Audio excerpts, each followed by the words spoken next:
And I think that an advantage of operations is that we should be at the beginning. We should be at the seat at the table from the beginning. And it's not all about just bursting a bubble or bringing you back down to reality.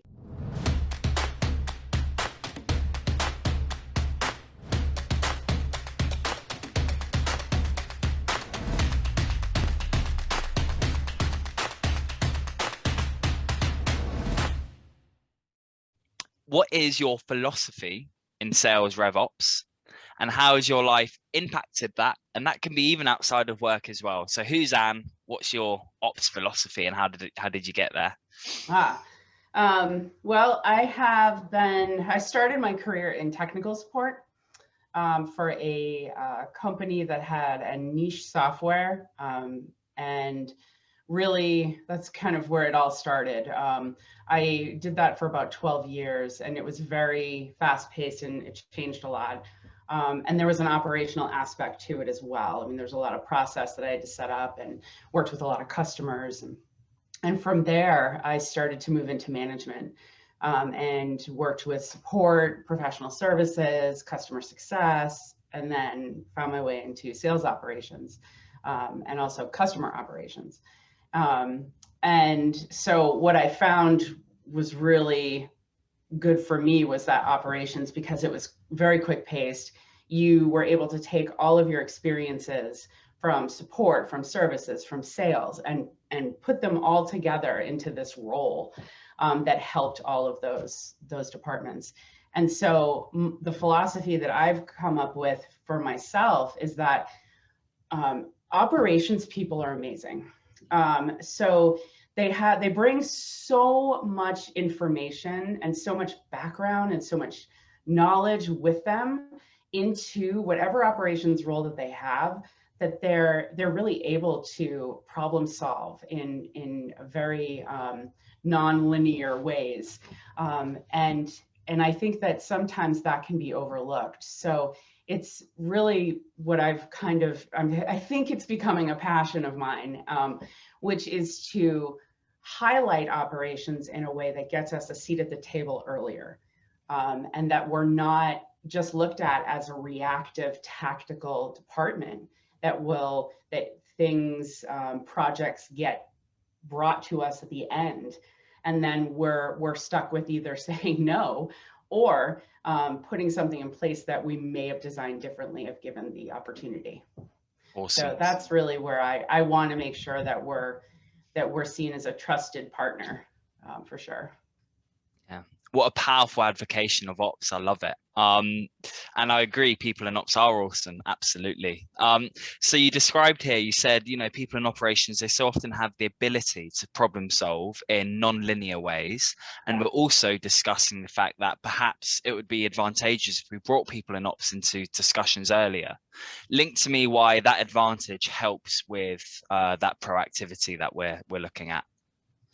Yeah, So before I answer that, I'm going to give you a scenario of which I think there's a couple of things I think happens when we're not brought to the table sooner.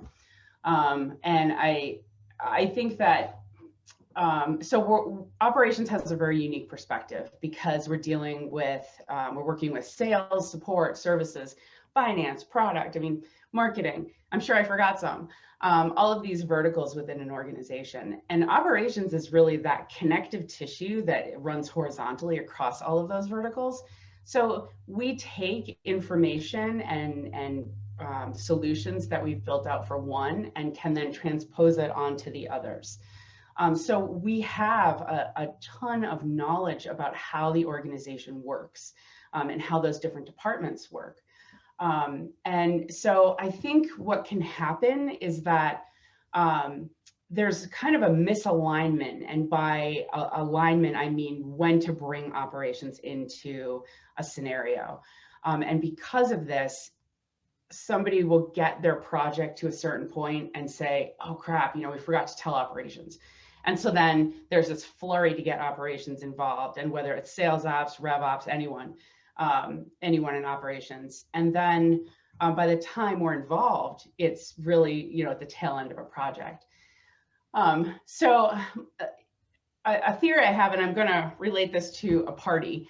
So there's a party, and it is a swinging party. It is amazing. And it is ideas. It's all about ideas. And all of these ideas people are there, and they're slinging out ideas, and everyone is building off of other people's ideas. And they are just having the best party they've ever had. And it's like 1 a.m, and it's still going. And all of a sudden, there's this knock at the door. And so they open it, and the operations guy is there, and he's like, or she, I should say, or they, says, guys, you're killing me. It's been every night this week. It's 1 a.m. I need to get up early. Can you please bring it down? And so I picture like the ideas people just going from this inflated, like, oh my God, ideas, to this, oh, and like, they're saying to themselves, don't ever invite that person to the party, because they're just going to bring it down to reality. And so that's kind of how I think that happens. And I've actually seen it happen. I've been in a meeting before where somebody has been so excited, and then I've raised a few questions along with another ops person, and just the demeanor just was crushed. And so I think that then causes, whether it's conscious or unconscious, this, I don't know if desire is the right word, but this, let's hold off on bringing them in until we have more built out. So we should have more of an idea. And then as that idea tends to gain traction, it still isn't brought to operations until a later time. And I think that an advantage of operations is that we should be at the beginning. We should be at the seat at the table from the beginning. And it's not all about just, bursting a bubble or bringing you back down to reality. But it's there as somebody who can execute, who understands process, who knows the history of what's been set up and how it works and how it doesn't work, and can lend that knowledge to a project, or maybe a new product going out, or any of that, so that you have that combined idea and execution together from the beginning. And I'm not sure if I answered your question in all of that.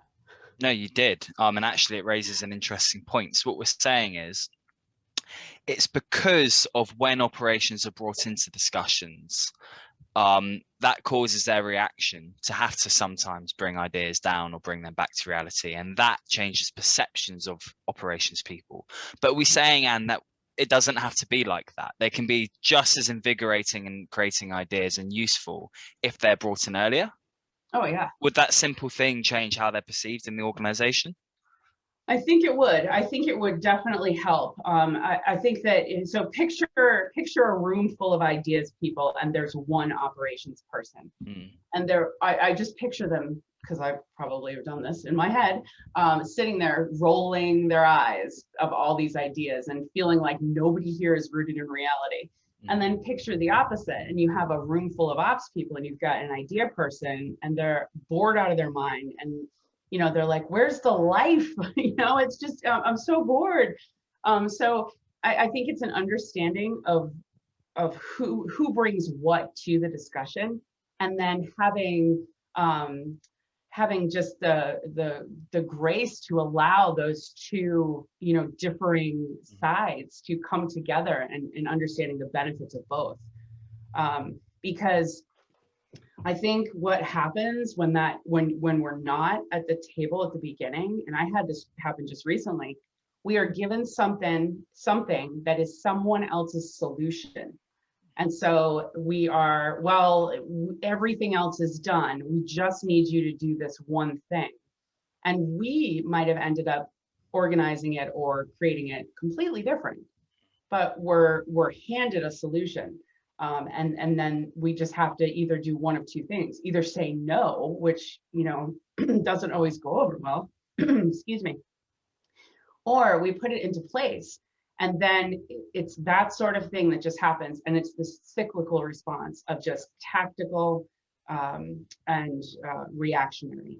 And so the idea is to try to get operations into a proactive place where they're not just putting out every single fire, but they're actually helping to, collect the wood and build the, the fire pit. Sorry, that's not as good of an analogy as the other ones, maybe.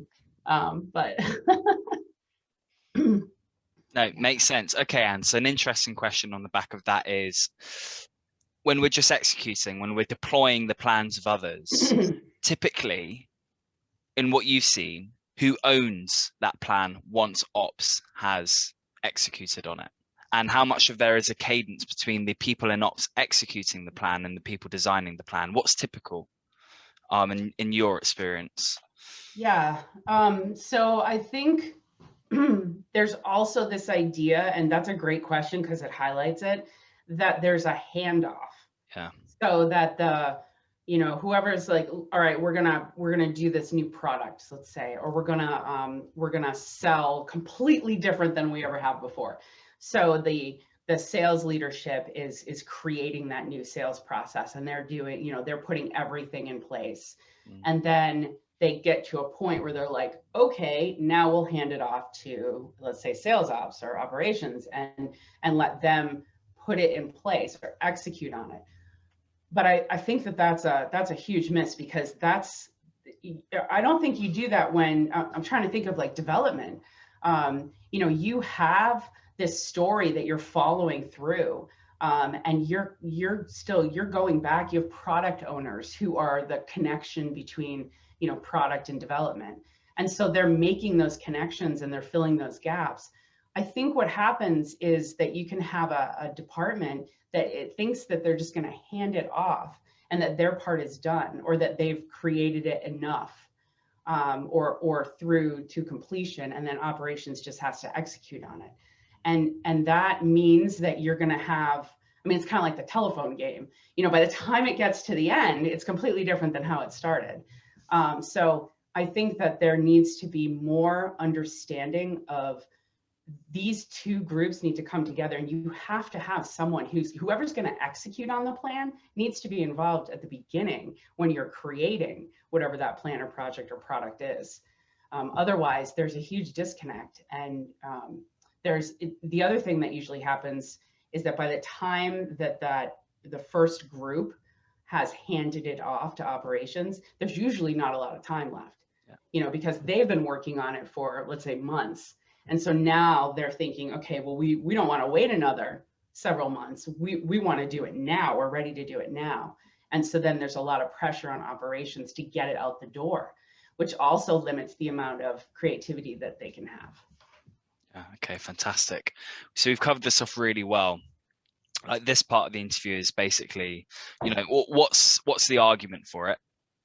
What's the argument for people in ops becoming more involved in the beginning, as you said? Interested now to turn to what needs to change and what can ops people do. So I'm interested to start with in the company structure. You said at the beginning, we're the connective tissue. We go throughout the organization. Like you said, we have the longue durée history of what's been tried before. Yeah. Typically, people in ops, they'll report to the CRO or VP of sales or maybe the CFO. Is that enough for us to be brought into the early stages of discussions and planning, or do we need to change the basic structure of how ops teams work within the organization? What do you think, Anne? So I think we need to change the structure, but in order to do that, it's all about changing the thinking. So the first thing, it's kind of like, in order to identify that you acknowledge that you have a problem, you have to acknowledge it. I didn't say that right. But the first step is to say, okay, I do not want to be a reactive party anymore. I want to be proactive. I want to be strategic. And so whether you lead a team or you're an individual contributor, that needs to be the first choice that you make. And you need to be able to see how you actually are reactive versus proactive. So that's the first step, because there is no one in the organization that's going to change this for operations except for operations. We have to change this for ourselves. So once you have identified sort of the way that you get into this reactive lifestyle, then you need to sell it. You need to go to whoever, when one of these issues come up and they say, okay, we've done everything else. We need you to do this last bit. Oh, and it needs to be done by the end of this week. Sorry. It's having that conversation, explaining to them, we're not sure. I'm not sure if we can do that because we have other things that are on our plate. And we definitely need to be brought in earlier the next time, and explaining why that is. That then we're left scurrying to try to make it happen. And it also puts other things on hold. So selling it and just a constant reminder of the approach that you're trying to change, because you tell one person within a department, that's not going to just all of a sudden permeate through the rest of the department. I mean, you really need to let everyone know until there is this traction within the organization that operations, you know what, I remember this from last time. I really want to make sure I get their group in now as opposed to waiting. The other thing is you need to get used to saying no. And that doesn't mean no to everything. That just means you have to practice saying it. I think that's another thing is, if you're in operations, you kind of get a reputation for getting stuff done and getting it done well. And just, I know so many sales operations people who have spent just countless hours at the end of a month, end of a quarter, end of a year, in the middle, I'm sure some are in the middle of the night, but people that are just, they're putting their work or themselves on hold to help with these issues that are coming up. There's just this, they get this reputation of being so good at that, then it's kind of taken advantage of, but then nobody really thinks that they're doing that. It's just kind of part of what they can expect from you. So I think it's important to say no, say, I cannot get it done by that date, but I can get it done by this date. That's completely acceptable. It's not no, and then there's nothing else. You have to find a way to help them, but also being, you have to stick to those guidelines that you want to put in place for yourself so that you can be more proactive. And then the other thing, which I think is super important, is having more of a strategic bent to your conversations, and a more of a collaborative, consultative approach. So what I mean by that is, let's say you're in sales operations and you're given, reports that they want you to, senior leadership wants you to create. So you have these reports. If you just take the reports, characteristics, what they want in the report, and you just create that, and you don't ask any questions about it, then you're continuing this reactive approach. But when you have that, and then you say, okay, so what are you trying to solve for? And what do you want the data to tell you? And, is there anything else you can tell me about what you're looking for? I find that you then start uncovering a completely different set of reports than what you were initially given. And that's because you're the one who's the expert on the reports, so what the system can and can't do. And so by doing that, you also set yourself up in more of this consultative manner. And that will start, that people will remember that. I mean, I remember that as a manager. For me, people who are asking me questions and asking for me to explain things, I remember a lot more than just someone just taking what I give them and then just, going from there, because there's no way you can tell what the person who's requesting it is thinking completely. So asking questions is really important for that too, to set up that strategic kind of methodology for you and your team. At the beginning of that, Anne, you said we have to change the way we think rather than just the structure. It sounds to me that it's not just we're changing what other people think of us, but it's almost like changing our own perception of ourselves as ops people. Like you said, we're the experts. Mm-hmm. And it's interesting, what does that look like when you're leading a team? How does that look like with your, driving the motivation and the rallying? How do you impart that sense of expertise and self-worth with your people in ops? That's a great question. Well, I refer to them as the experts, for one. I mean, I had a boss for a number of years who told me that always surround yourself with people smarter than you. And that was I want to say life-changing, but it was pretty close for me. You know, I always was trying to do everything. I wanted to do it all. I wanted to be the best that I could, and then I was really down on myself when I didn't know something. And after, it took me a few years after he said that for it to really get me to a place where I understood. And it's true. I don't know everything. I have a skill set, and the folks that are on my team have a skill set, and I want to utilize their skill set to get things done.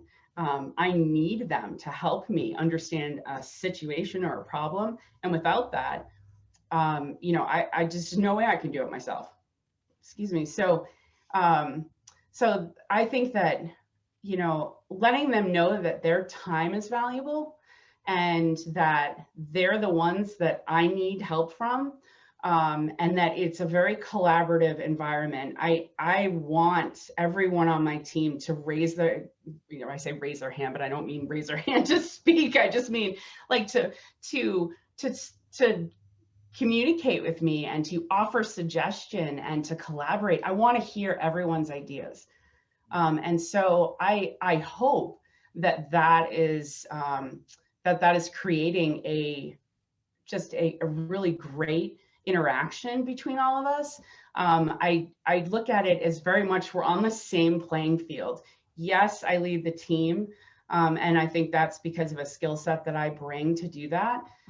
But that doesn't make me any better than anyone else on the team. I mean, we're all trying to solve the same problem, and understanding what everyone is bringing to the table and their strengths and their knowledge is the most important thing. That's how you get things solved. That's how you solve problems, is to do that. And so, you know, it's important for others in the organization to know that too, so that if somebody on my team is getting a lot of pressure to turn something around quickly and they've already committed to something else, I mean, I need to step in and help them, so you like kind of take that burden off of them, and then I will work with that other person to get a timeline created. So I hope I answered your question. I love being able to work with other people and just throw ideas on the wall and see what sticks. And that's part of the reason I miss being in an office, because you just have the ability to stop someone in the hall and go to the whiteboard and you know, work something out. But you know, we're trying to come up with all new ways to do that through Zoom, which is good. Mm.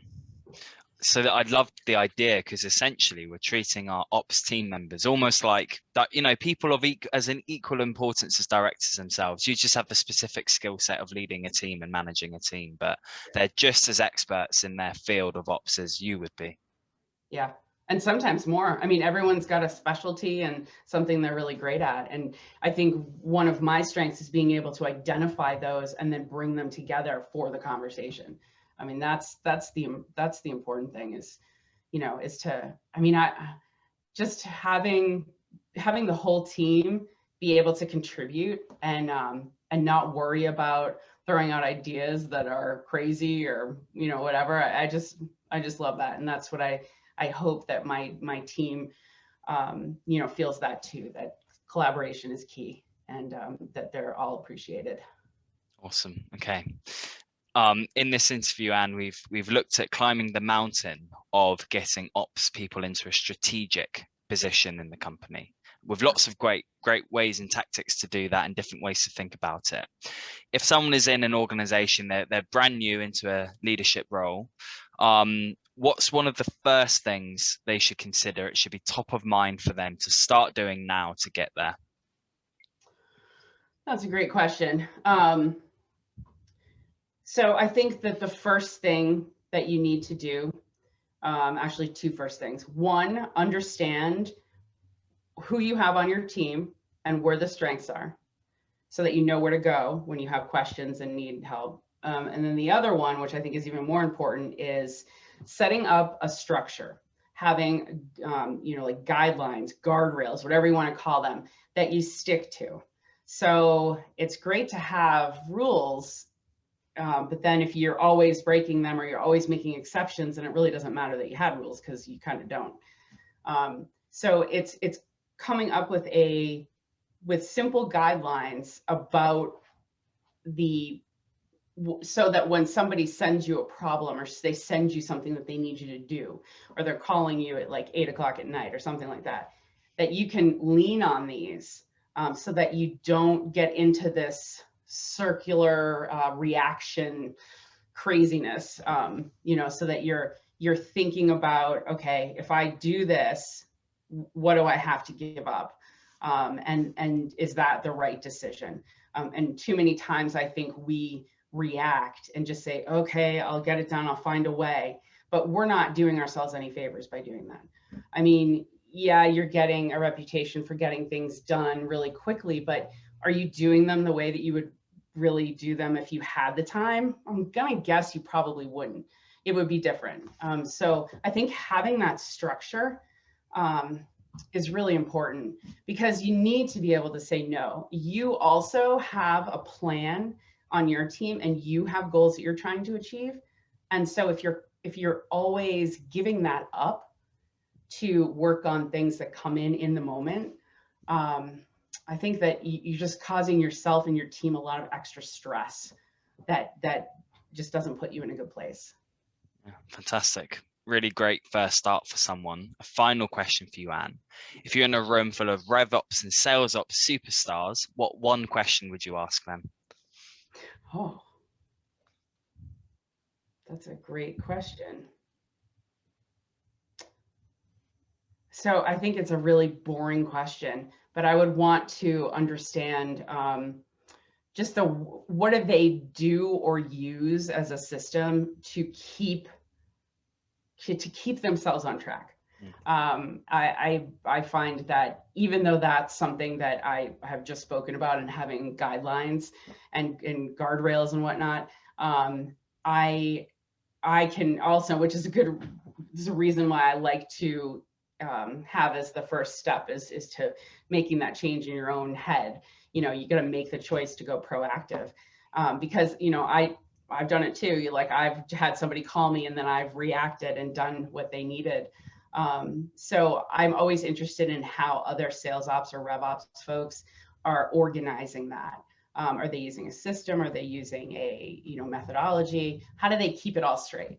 And I think that also would allow more conversation about trying to resolve this issue that I think has cropped up for a lot of ops people.